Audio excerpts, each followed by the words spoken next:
Alright, so today we're going to have a look at this magazine here.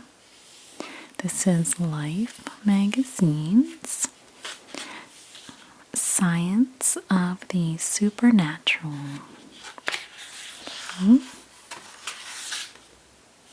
So it's going to include some things about haunted spaces, the multiverse, telepathy, living witches, and alien life. Okay,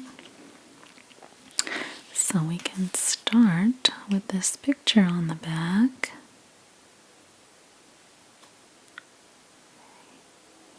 This picture is titled The Unexplained, Mystical Events, Strange Phenomena.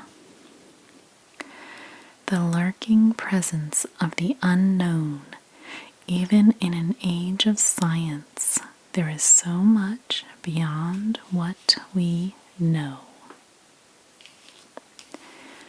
See the pictures with the what they call them now. I don't think they call them UFOs anymore.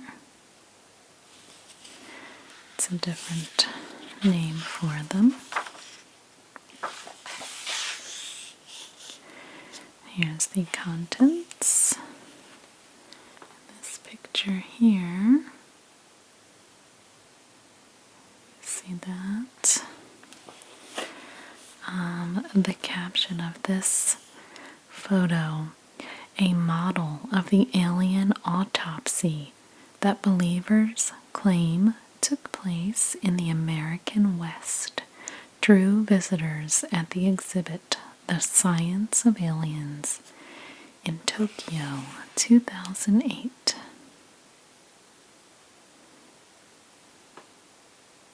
Okay. So in the contents we have Into the Mystic, Supernatural Beliefs in an Age of Science. Chapter 1 is The Mystical World. Chapter 2, Haunting Mysteries.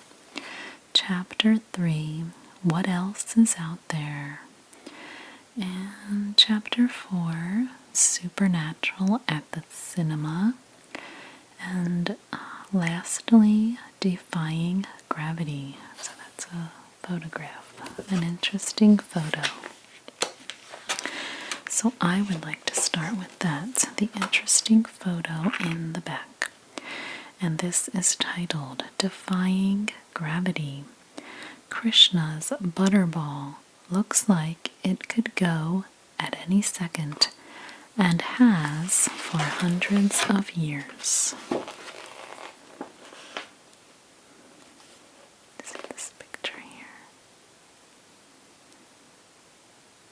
So you see the big, humongous boulder with the person taking a photo underneath. You can see how it's sort of hanging off of the ledge.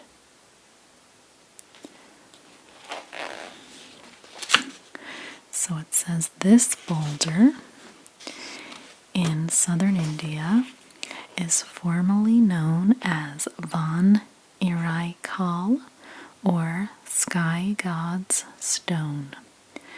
The 250-ton piece of granite, also colloquially referred to as Krishna's butterball. The Hindu deity was fond of stealing butter as a baby. Balances perfectly in a supposed display of heavenly might. Though it looks like it could roll from its perch with the merest shove, the stone has been there for at least 1,300 years, and in 1908 resisted the pull of a team of 7 elephants. Krishna's butterball is now part of a UNESCO heritage site. The tourists pose underneath it as proof of its improbable equilibrium.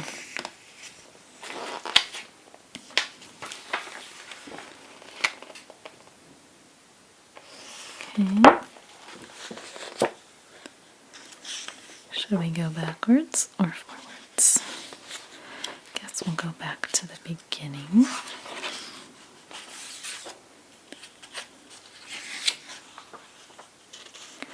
This is the introduction into the mystic. What does it mean that supernatural beliefs continue to influence our thinking in this empirical age? Okay, so I won't read the whole thing. We live in an age of science.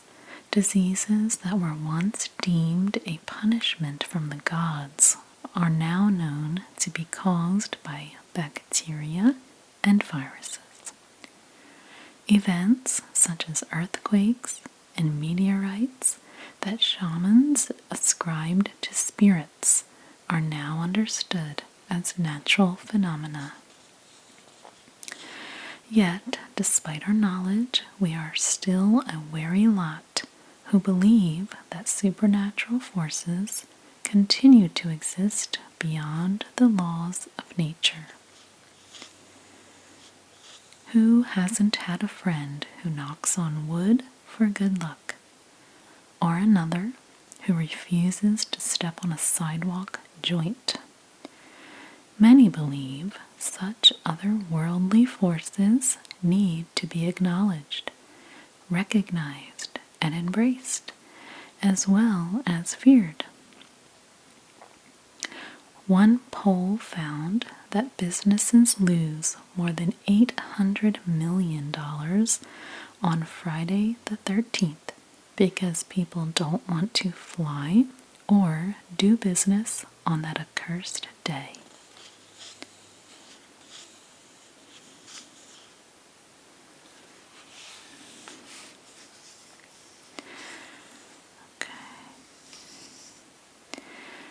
Many worry about how those in the ethereal world haunt places. Some, they believe, are trapped in former homes, asylums, or palaces confused.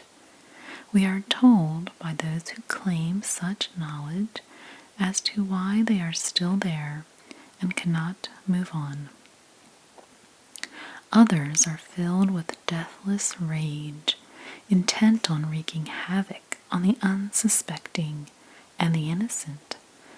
And there are mythical creatures that live just beyond view in the woods and waters. Okay, let's see. It says this issue probes what is believed and understood as the supernatural. We look at how such ideas have evolved and made their way into popular culture, present what people accept as fact, and offer explanations for occurrences. We don't claim to be encyclopedic in our choices. We hope, knock on wood, that this is an enlightening exploration. So while there are rational reasons for many of the events presented in this book, we don't expect that we will sway everyone. And that's okay. For the paraphrase, the X-Files, that popular show about aliens and everything else that lurks in the shadows, it is okay to believe. That was written by Daniel S. Levy. I didn't read the whole thing. Chapter 1, The Mystical World. You can see some cards there. shamans, witches, fortune tellers, mediums, and more. Many claim to know the secrets of the unseen ways of the universe. This picture, the caption, "The turning of the tarot cards can be momentous for people who believe in their power of divination." There we go.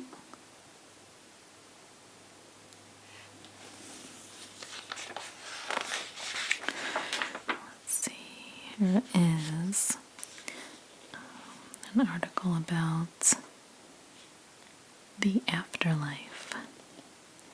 The question of what happens to us after we die has been answered many ways throughout history and around the globe.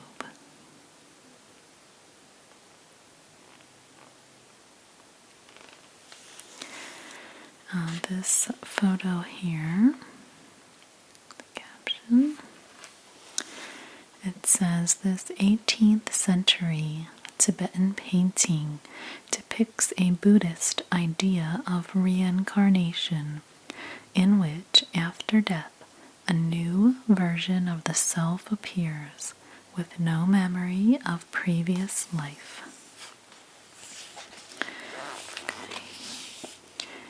The soul is the spiritual and immaterial essence of a person, and death does not necessarily mean the end of it. There are as many ideas about what comes next as there are religions. The ancient Greeks, for instance, believed that upon death the spirits left the body, crossed the river Styx, and arrived at the palace of Hades, god of the underworld. There it existed as just a phantom figure, a shade. Hades was a place so grim that the great warrior Achilles said in the Odyssey that he'd rather live as a poor worker than bear sway among all the dead that be departed. For some of the ancients, the afterlife was simple. In other beliefs, the paths that souls follow are more complex.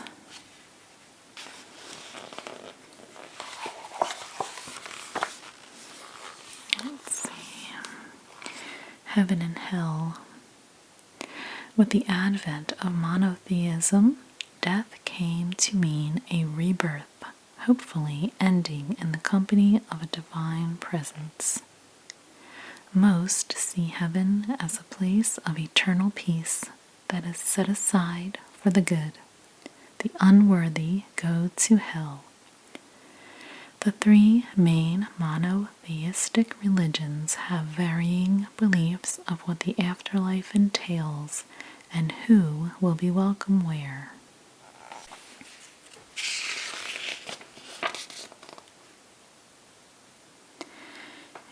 Some paintings. Let's see here.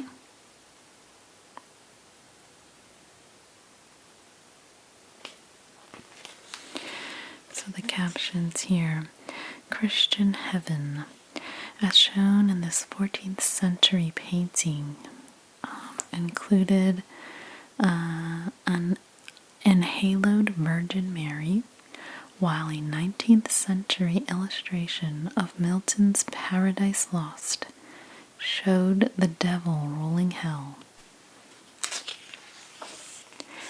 Okay, here is a section on remembering past lives.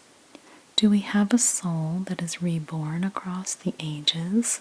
And can we find out who we used to be?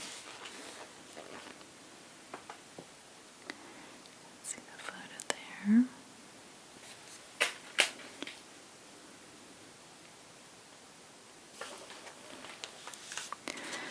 Okay. There is a scene in the 1991 comedy Defending Your Life in which Meryl Streep and Albert Brooks play newly deceased people.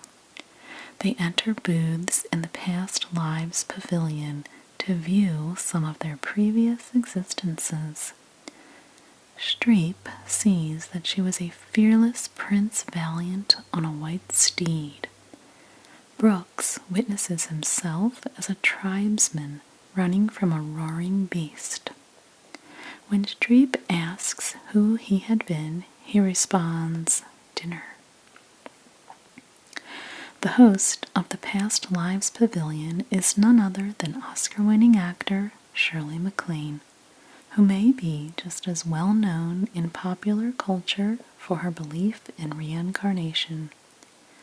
She wrote about it in Out on a Limb, stating that during various existences she has been an androgynous person in the mythical land of Atlantis, a harem girl in Turkey, and a Muslim gypsy girl living in Spain.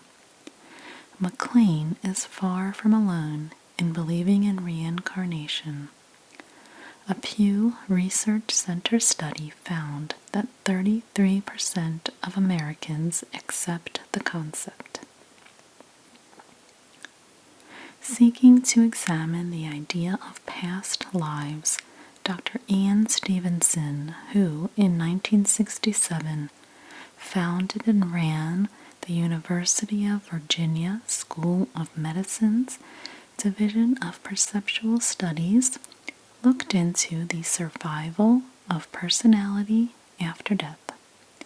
For decades, Stevenson traveled the world to record cases of children who recalled past lives, interviewing more than 2,500 of them and publishing such scholarly volumes as Reincarnation and Biology, a contribution to the etiology of birthmarks and birth defects.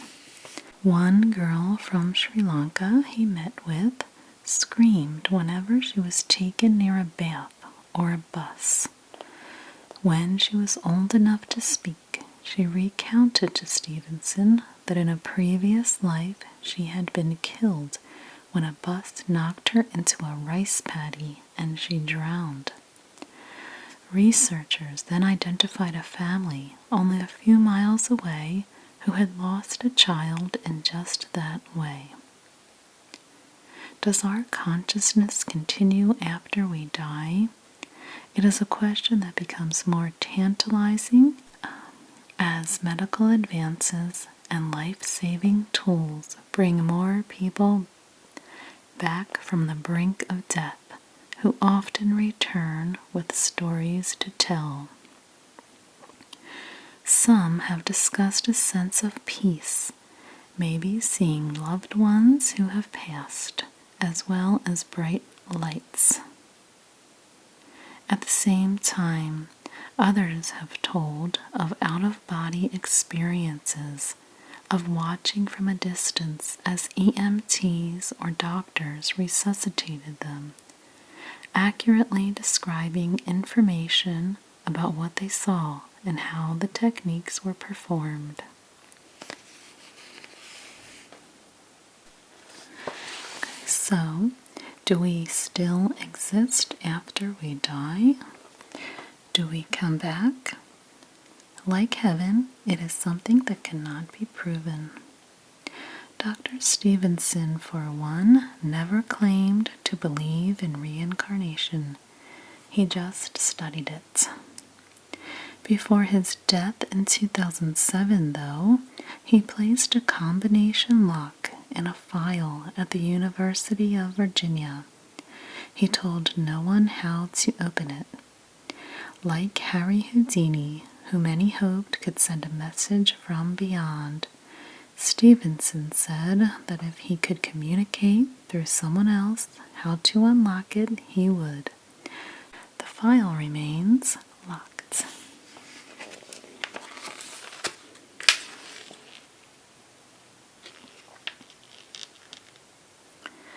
Here is a photo of people performing a seance or participating in a seance.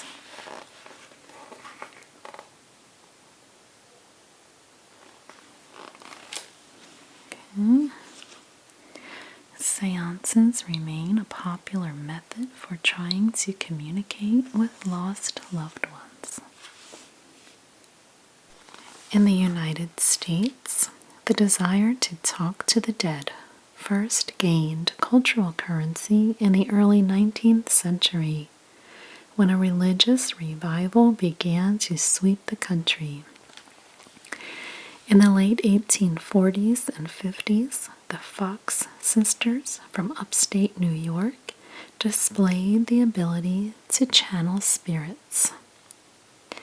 While they were subsequently shown to be frauds, it did not stop the desire to talk with the dead, which only increased after the Civil War, when so many loved ones had been lost on the battlefield.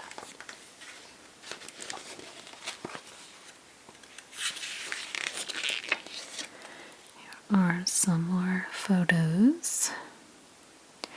Here is a photo at the top, a manipulated photo of a seance led by Eva Carriere in 1912, held out the promise of magic, as did the image of an instrument on the rise.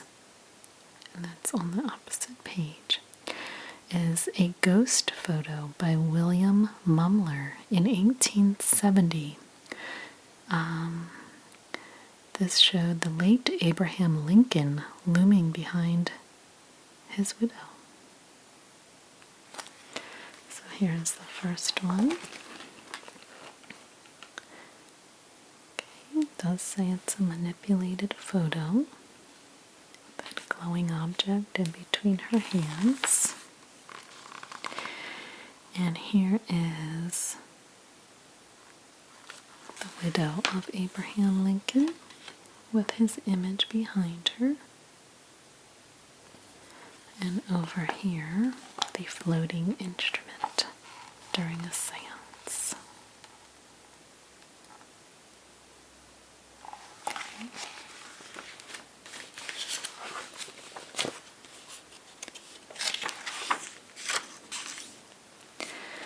Here is a fortune teller in Cambodia, offered glimpses of the future in her shop along a busy river promenade.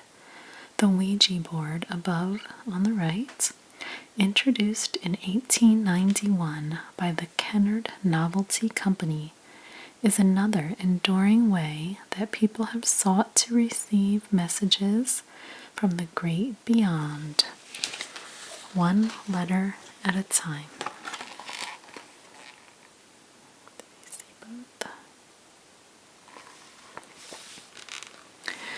This is all about charlatans and exposing the fakes. It says Harry Houdini was passionate about breaking spiritualists' illusions. And here's a photo of Houdini. In 1925, he demonstrated a spiritualist's trick of creating a ringing sound by holding a bell with his foot underneath a table. You can see the photo there.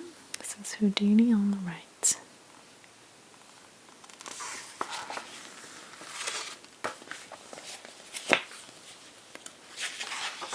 Okay, telepathy.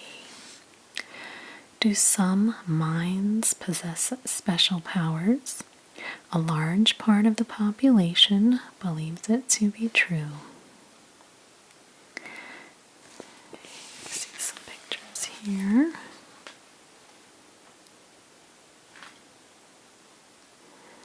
And this picture above.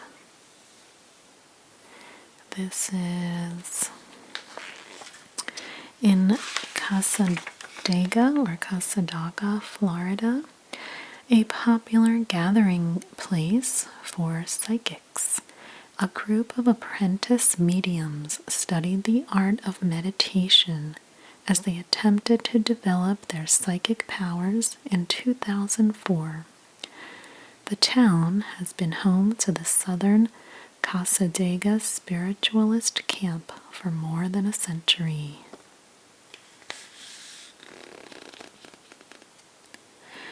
In 2021, a study found that mediums tend to possess a higher degree of auditory experiences.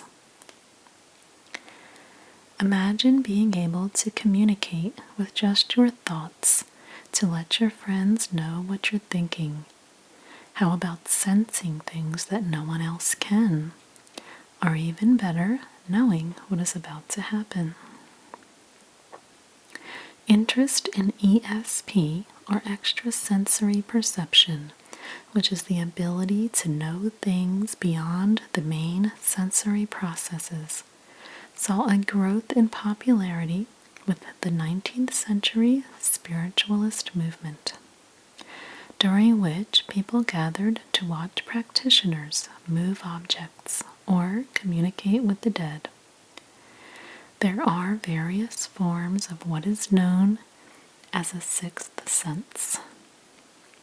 And while researchers have been carrying out parapsychology studies for years, beyond anecdotal claims, none have found any solid scientific proof that they exist.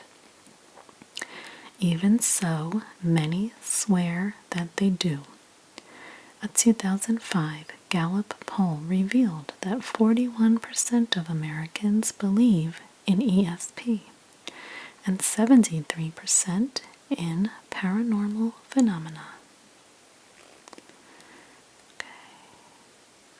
This part is interesting to me.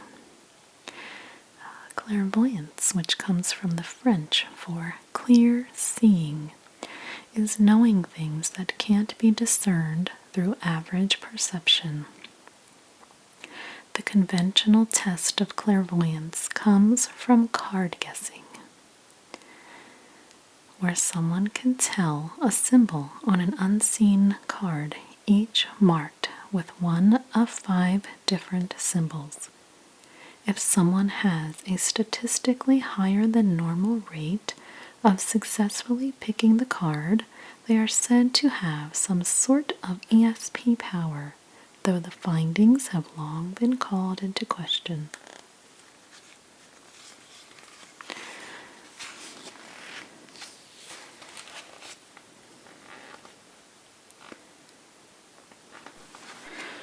Alright, so here we're getting into divination and astrology. It says the stars, the lines in our hands, and the fall of the tarot cards are but a few of the tools that people turn to for a glimpse into the future. Who wouldn't want to be able to see what will happen next?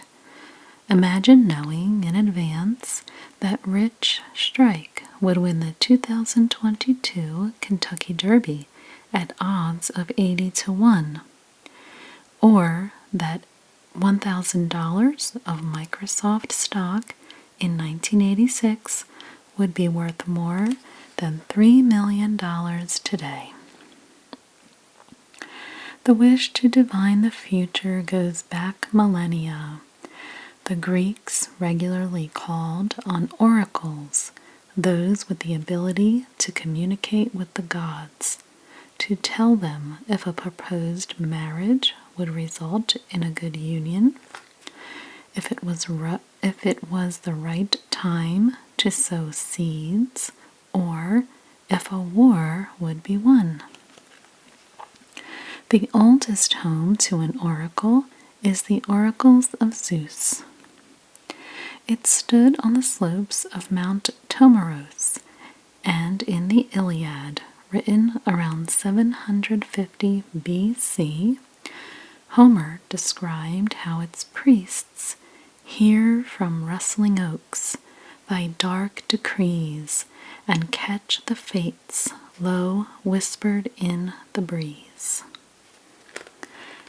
And then in this picture here, we have a fortune teller in Atlantic City, New Jersey, gives a reading. Psychics offer many different forms of divination to those seeking advice, answers, and solace.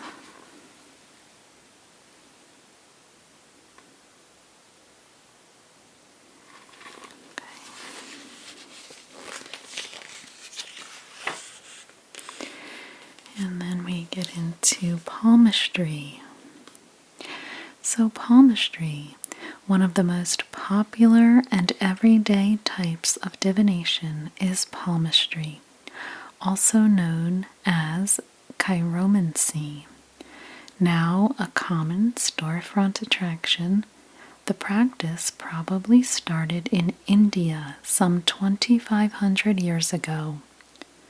It professes to use the lines and ridges of a person's hand to discern information about their personality as well as their future.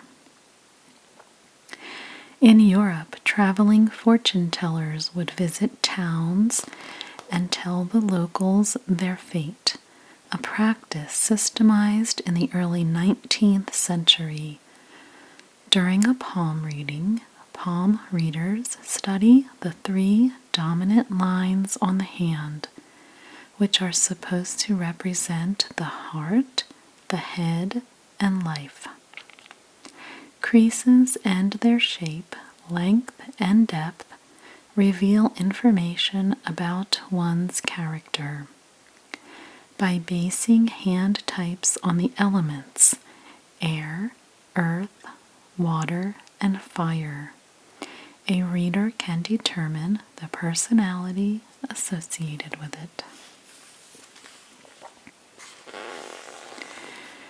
Now there's about tarot cards and runes. Some have likewise turned to tarot cards to learn their fortune. The practice started in Italy in the 15th century. Its name derived from tarocchi, for joker or fool. A tarot deck comes with 78 cards that are split into 2 groups. There are 22 major arcana cards, sporting images for the different forces, vices, virtues, and character, such as the Magician, the Pope, Temperance, the Devil, and the Fool.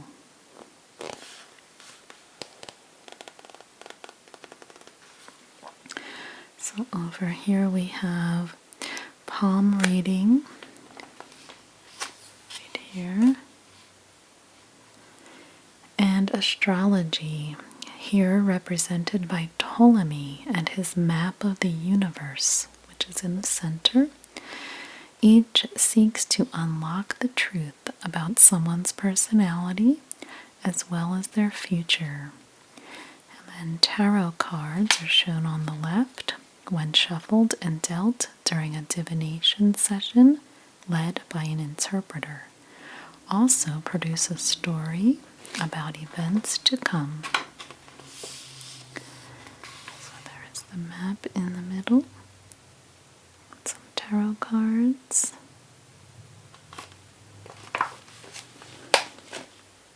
Okay, and then we get into astrology. The Babylonians were the first to believe that understanding the position of the heavenly bodies could explain the future. Astrology became quite widespread in the Renaissance, but fell out of favor in 1568 when Pope Sixtus V issued a papal bull, Coeli et Terre, banning astrology and such magical practices, writing, "We condemn and reject all types of divination." Despite that setback, its popularity continued. First Lady Nancy Reagan believed in astrology and regularly sought the advice of an astrologist while in the White House.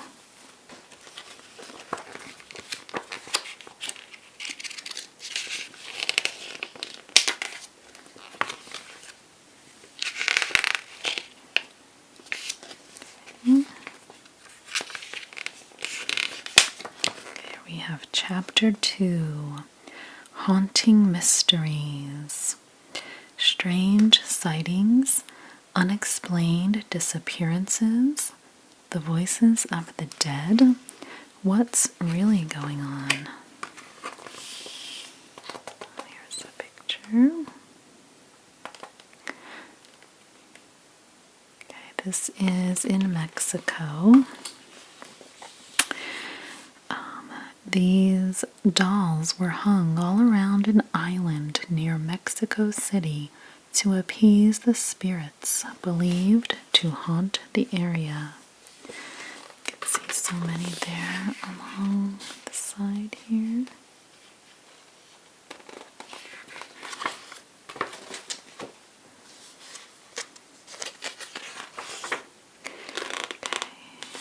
Here we're talking about soldiers' stories and haunting mysteries.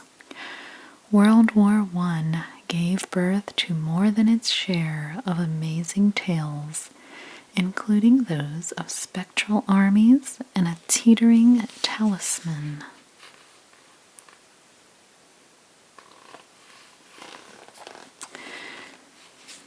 This picture over here says after the statue of the Virgin Mary and Jesus barely survived an attack, soldiers declared it a sign that they would win the war and braced it in place. German soldiers, learning of its symbolic value, fired more shells at the belfry, but could not topple it.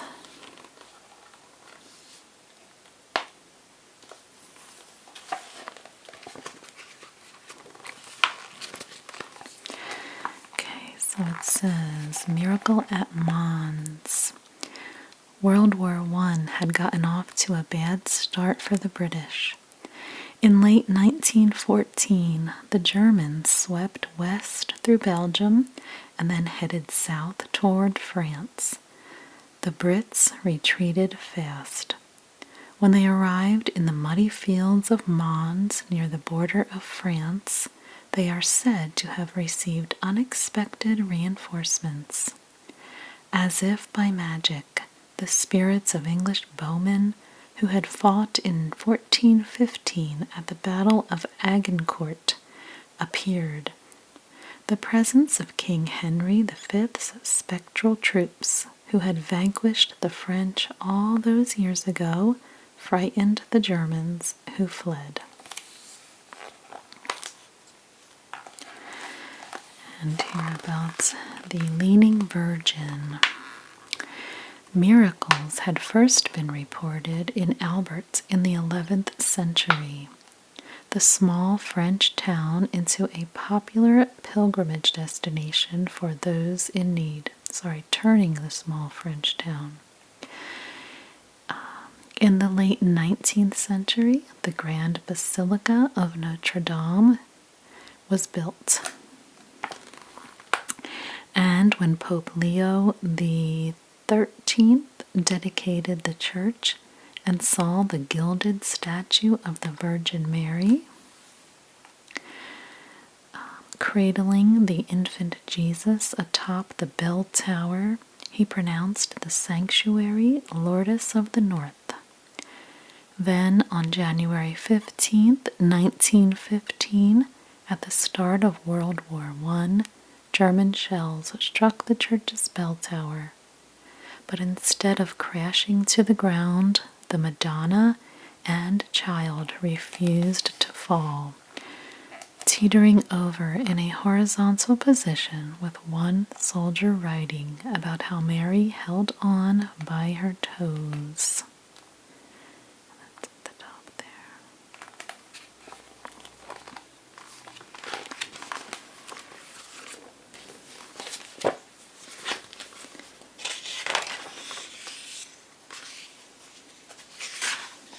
there's an image here.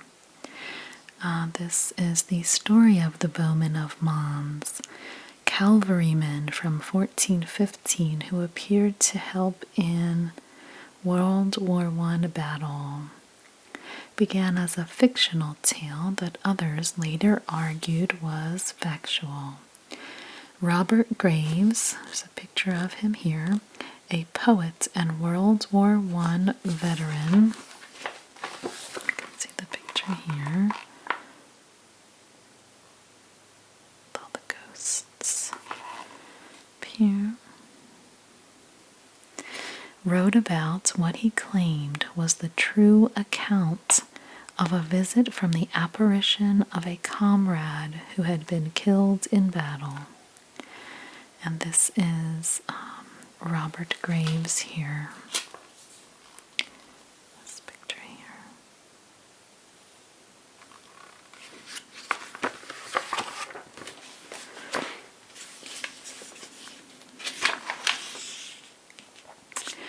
All right, now we'll look at some ghost ships. What really happened to Amelia Earhart, the Flying Dutchman, and the passengers of the haunted Queen Mary? Let's see. So here we have the Queen Mary. You see the picture of the ship there.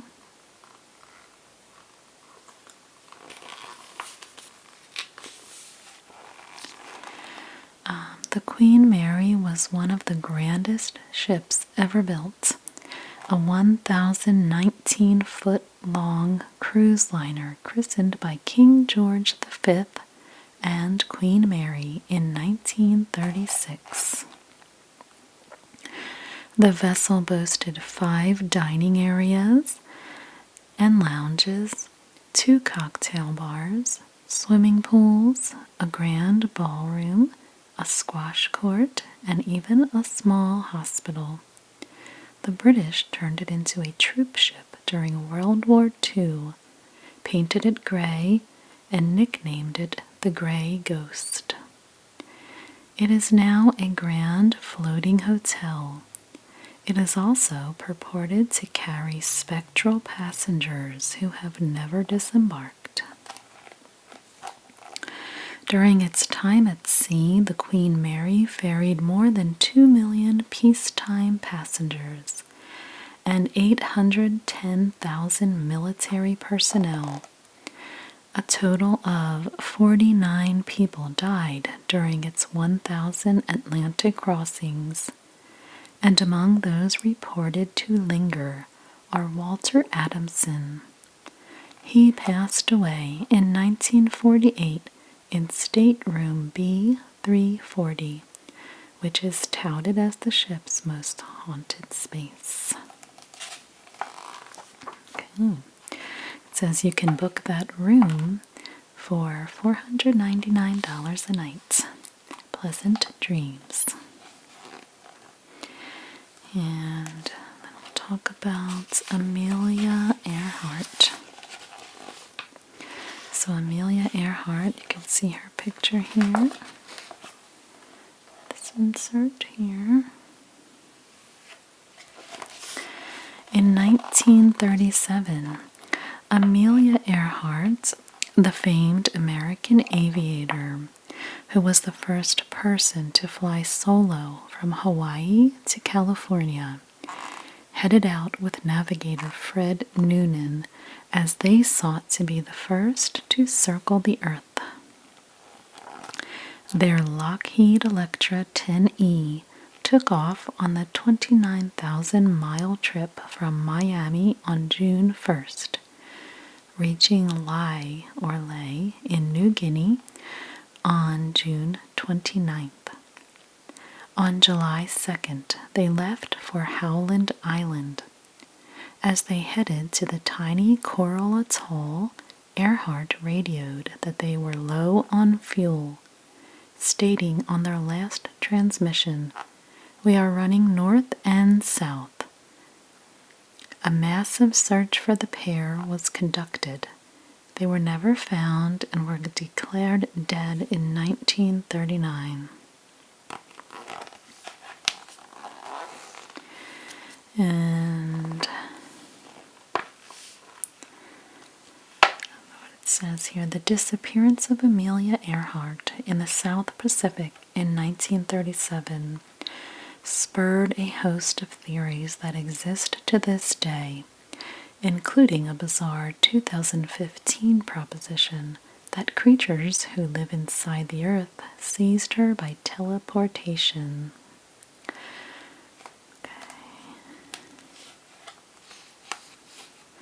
And then we have the Flying Dutchman. So this is actually a picture of the Flying Dutchman here, painting. This over here is a photo of the Queen Mary ship.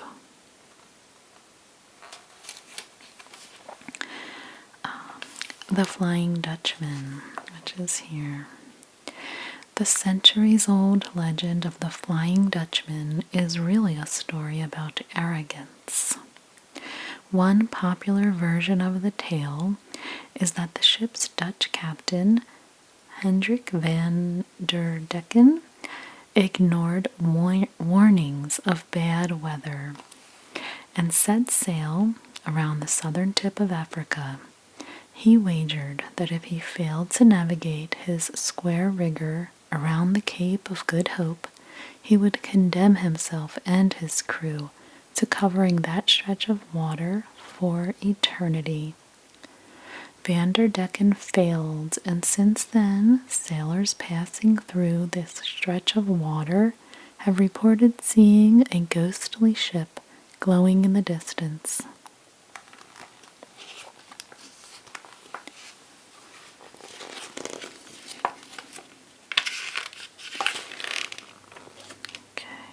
So here's all about the Bermuda Triangle. There are reasons why "weather fair, all well" became famous last words for one crew and many others who followed in their path. So here we have the whole sort of map, the Bermuda Triangle.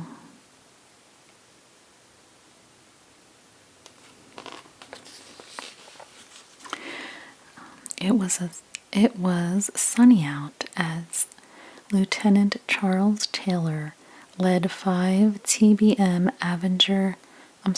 Avenger aircraft from Fort Lauderdale for a routine 2-hour exercise in December 1945, just 4 months after the end of World War II. Nearly 2 hours into the flight, the naval base received a call. "Cannot see land. We seem to be off course." Contact with Flight 19 was then lost for about 10 minutes. Soon the confused voices of the crew were heard saying, "Everything is wrong. We can't be sure of any direction. Everything looks strange, even the ocean." Then, 20 minutes later, one of the pilots said, "It looks like we're entering white water. We're completely lost." A few minutes after that, a 13-man crew aboard a PBM Mariner headed out in search of them. It, too, vanished. For 5 days, Coast Guard and Navy ships combed the waters of the Atlantic Ocean and the Gulf of Mexico, but no wreckage, bodies, or even oil slicks were found. Flight 19 is but one of the mysterious vanishings that took place in the vast expanse of the North Atlantic, reaching roughly from Miami to Bermuda and over to Puerto Rico. It has ominously been named the Devil's Triangle, and for good reason.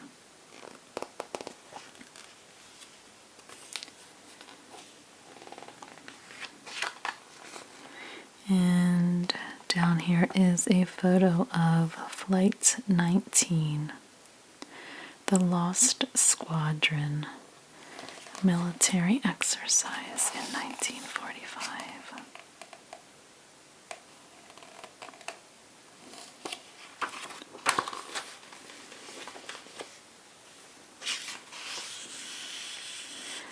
And we've all heard of the Loch Ness Monster, the legend of Nessie. Here's a photo. The stories about this underwater creature are sketchy at best, but would you dare swim in these waters? There is the famous photo. The legend of Nessie, as the creature is now known, started to grow in 1933 after a road alongside the loch was completed. That year, Mr. and Mrs. George Spicer of London were visiting when they saw something. As Mr. Spicer wrote to the Inverness Courier, it was the nearest approach to a dragon or prehistoric monster that I have seen in my life. It appeared to be carrying a small lamb or animal of some kind. It seemed to have a long neck which moved up and down in the manner of a scenic railway, and the body was fairly big with a high back, length from 6 to 8 feet, and very ugly. Okay.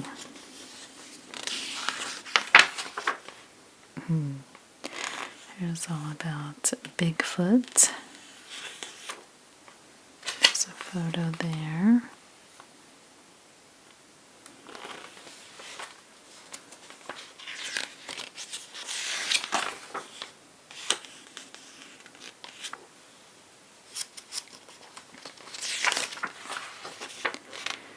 And then we get into ghost hunters.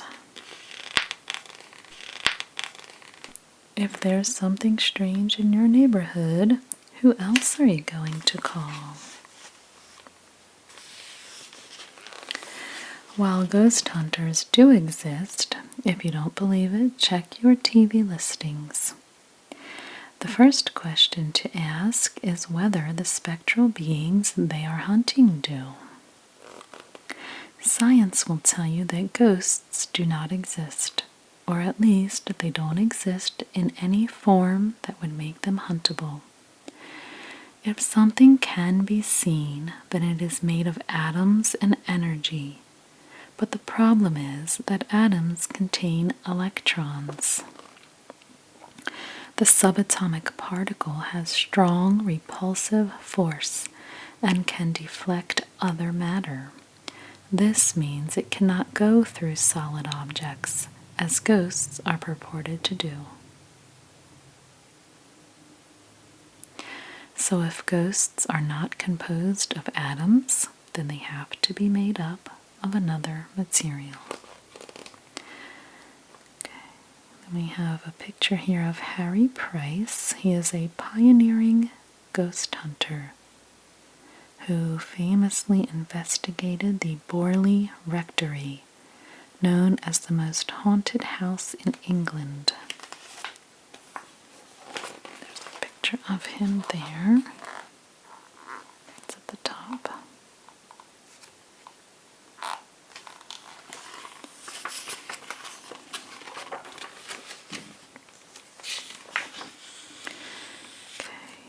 And we have all about haunted places. The Colosseum in Rome is one of the city's most popular tourist attractions, and among the millions of visitors are some who claim to hear cries from the echoes of the arena's past battles between gladiators and lions and tigers. There is a photo.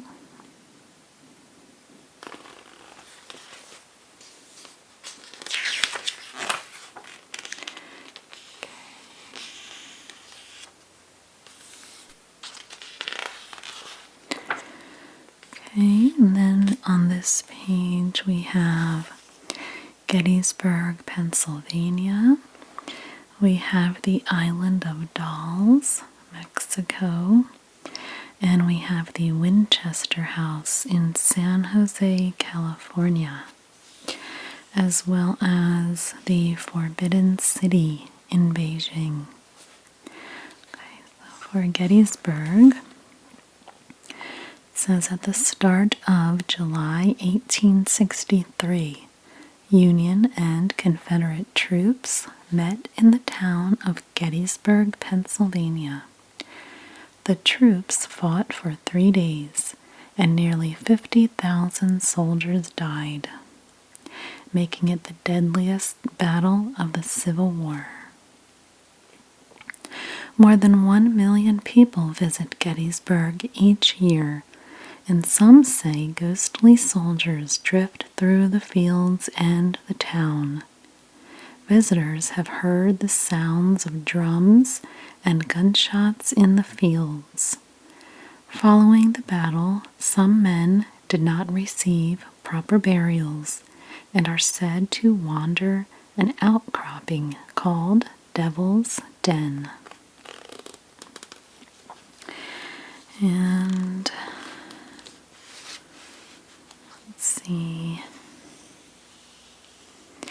We have the Forbidden City in Beijing. Show you a picture here. This one here at the top, that's the Forbidden City. And here's a picture of an image of a cannon, okay, representing Gettysburg. And we'll look at this house here, too, in San Jose, California. So we have the Forbidden City and the battles at Gettysburg are two places where some hear voices and sounds from past tragedies. In California, a firearms heiress built a labyrinth 160-room home in an attempt to hide from the haunting spirits of those who had been killed by the guns her family made.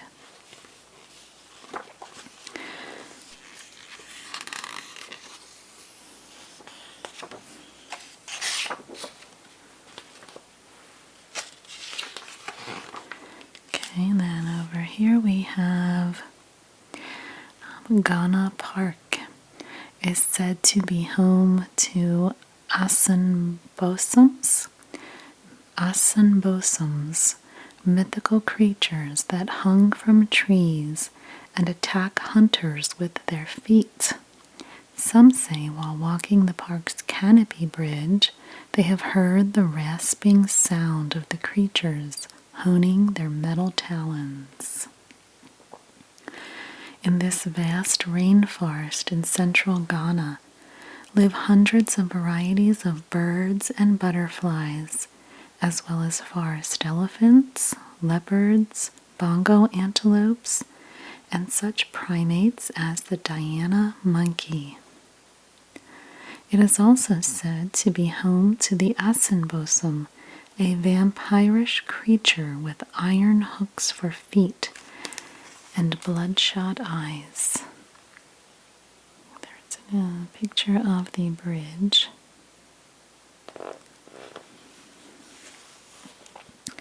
And then we also have Monte Cristo Homestead, New South Wales, Australia. Said to be Australia's most haunted house, this isolated residence with ornate cast iron balconies sits on a hillside near Junies, New South Wales. Farmer Christopher Crawley built it in 1884. After his death in 1920, his widow, Elizabeth, converted an upstairs room into a chapel. She continuously read the Bible and left the brick structure only once. Elizabeth's ghost is said to still haunt the halls.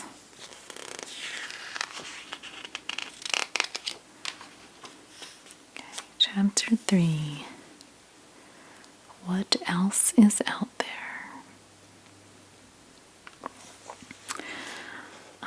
NASA released the first images from the James Webb Space Telescope in July of 2022, including this vivid picture of the Carina Nebula, a place where stars are born.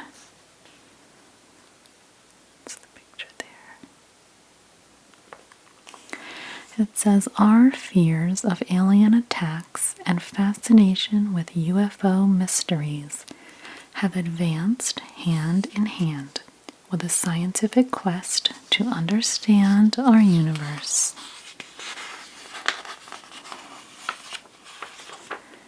And then there's just some images of things possibly believed to be UFOs. This image here comes from an encounter between 2 U.S. Navy jets and an unknown object in the skies near San Diego. And then on this side is from the 1950s. It's a diagram from the Air Force's Project Blue Book, which attempted to explain what UFOs might be. That's the graph over here.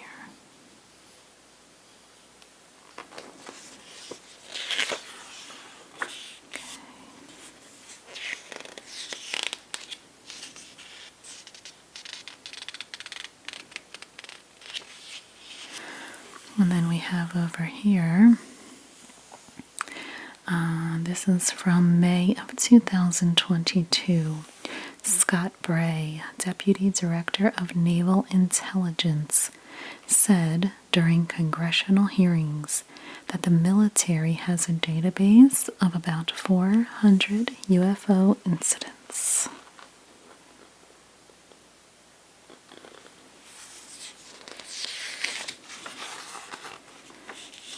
Search for aliens.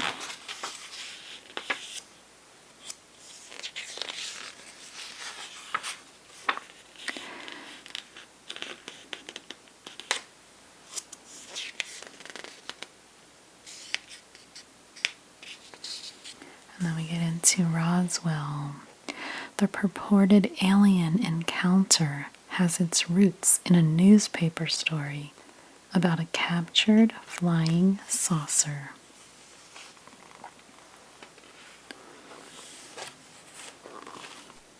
Okay.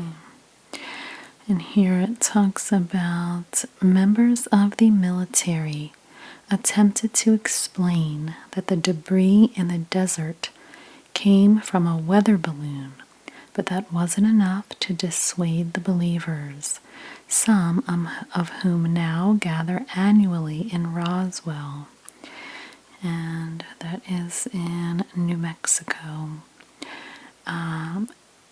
in Roswell for the city's UFO festival. The town is also home to the International UFO Museum and Research Center. So there you have some people dressed up there for the festival.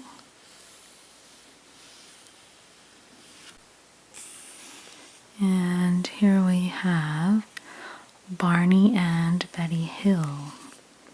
The most famous case of alleged alien abduction stars a straight-laced New Hampshire couple with ripped clothes and stopwatches. And here is their picture.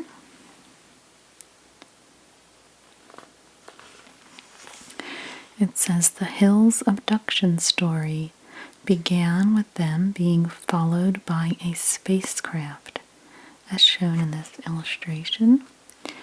In 1966, the couple posed with a copy of The Interrupted Journey, a popular account of their hours spent in the company of aliens.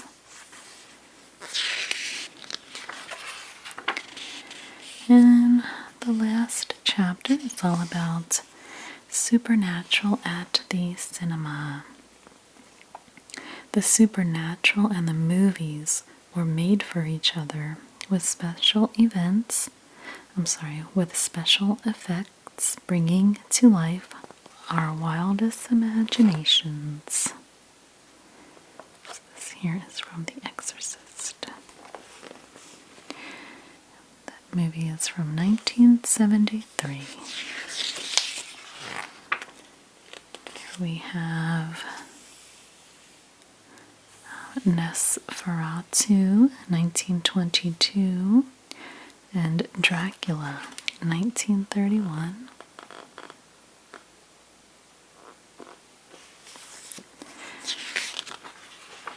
We have Frankenstein. We have Night of the Living Dead, Carrie, and the ghostly twins from The Shining.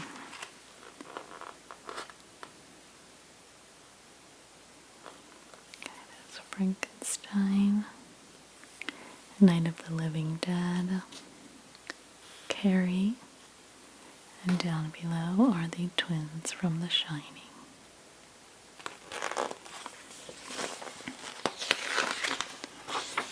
Okay, and then we have 1999's low budget The Blair Witch Project made $250 million, preying on our fears of what lurks in the woods.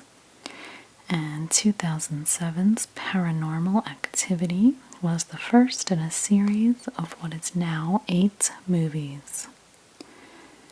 And then we have It. We all know the clown from It, Pennywise, hiding in the sewer.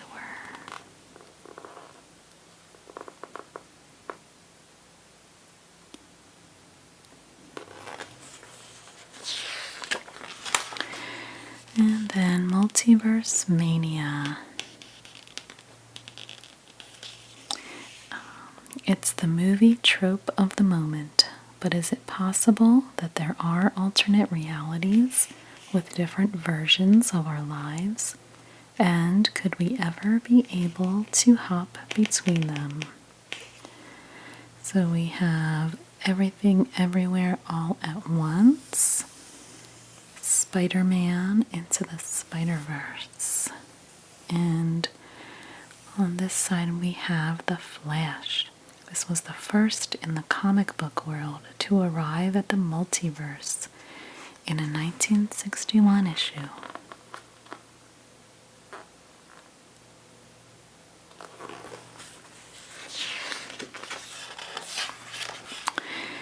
And of course we have Stranger Things.